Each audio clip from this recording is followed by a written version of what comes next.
Happy Cinco de Mayo, everybody. I just wanted to do a post-update video on, or I should say not post, a pre-update video since the afib diagnosis on April, I think it was April 15th. I had to go to the emergency room and then spent about 4 or 5 hours there before I got, they had to transport me in an ambulance over to the Regions Hospital Heart Care Center in St. Paul, and I had to stay overnight. IVs in the arm, check on me every couple hours. It was miserable, you know. In a hospital, the beds are uncomfortable, they keep waking you up, so it's really hard to get any rest there. Plus I couldn't eat anything or drink anything because they were planning to do a cardio version, which is where they put you to sleep, they put some pads on you, and then they're supposed to shock your heart back into normal rhythm. So I was there the next day until about 4 o'clock. I think they wheeled me down into the area of the hospital where they performed that. Oh yeah, plus I had to have multiple blood draws during the day, so my right arm was really sore. I got poked so many times, it was so annoying. Anyway, so literally like 4 o'clock or 4:30, just minutes before they were gonna put me out and shock me with the device, my heart went back to a normal rhythm. So I luckily didn't have to have that cardio version done, because I was not looking forward to doing that. I wasn't looking forward to any of it. I mean, the AFib diagnosis came at a complete surprise to me, because I'm an active person who eats good, exercises, all that stuff. Anyway, so I had to wear it was supposed to be for 2 weeks, like this monitor that you stick on your chest, and it just tracks your heart rhythm, and you can press a button on this thing that's on your chest when you feel a weird heartbeat, so it like puts a little stamp on the recording so they can look at it and, you know, make their determination what was going on. But it only lasted for 8 days. It finally fell off just from working out and sweating and showering and stuff. It just couldn't take it. But so I sent that back. I've got an appointment now. They rescheduled me because there was a conflict with the earlier appointment. It was supposed to be May 29th. Now I won't be in to see my gal at Regions until June 17th, where they're gonna read the heart monitor thing that I was wearing, and then we'll probably have to do like a CT scan. They want to map my heart out, and then hopefully we'll get scheduled to do the pulse field ablation.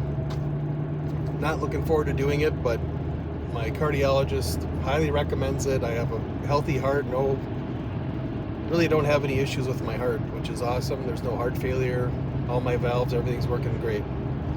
But due to the fact that I'm, in his words, young, even though I'm 58,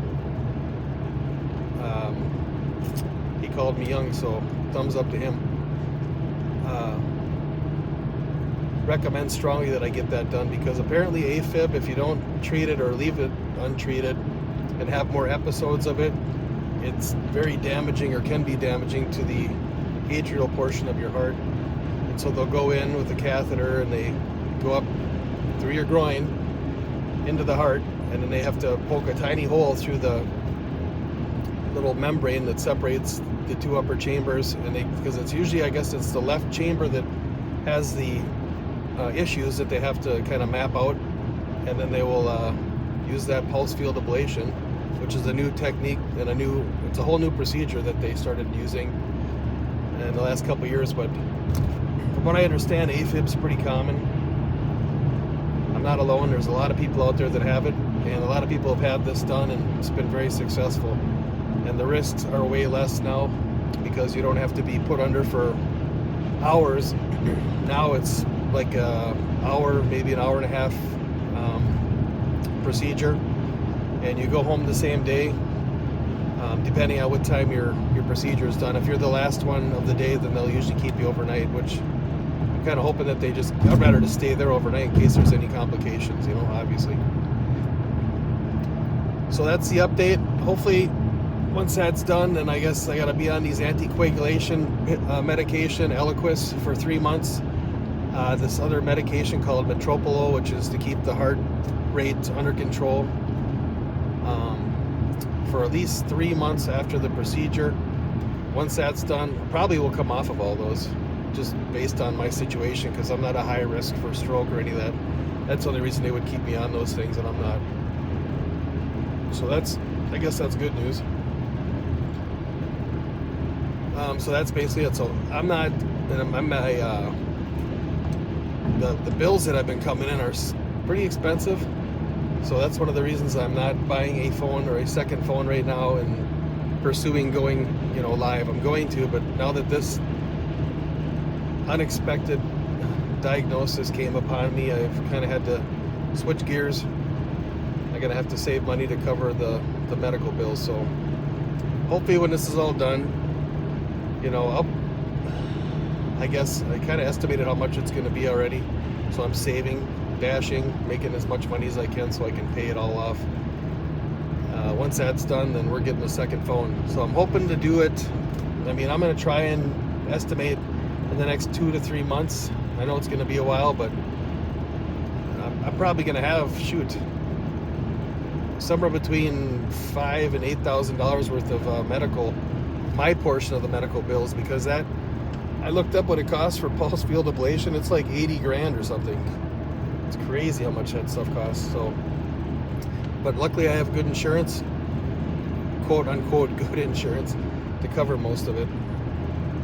But yeah, that's the update. And so I just wanted to let everybody know, I wanted to put out a message why I haven't been doing videos, because after I got diagnosed with this crap, I honestly didn't feel like posting anything. It kind of bummed me out. So now I'm just gonna have a better attitude about it and keep grinding in the gym, get myself in best shape possible prior to the surgery, because once that's done, I can't work out like I normally do for at least a month. And so before that, I just gonna do everything I can to be in the best shape possible. I think that's all, guys. So hopefully everybody has a great day. If you're outside hustling, this should be an awesome day, because it is Cinco de Mayo, Taco Tuesday, and there should be plenty of orders for the people that are celebrating. So you guys, everybody take care. I'll catch you on the next one.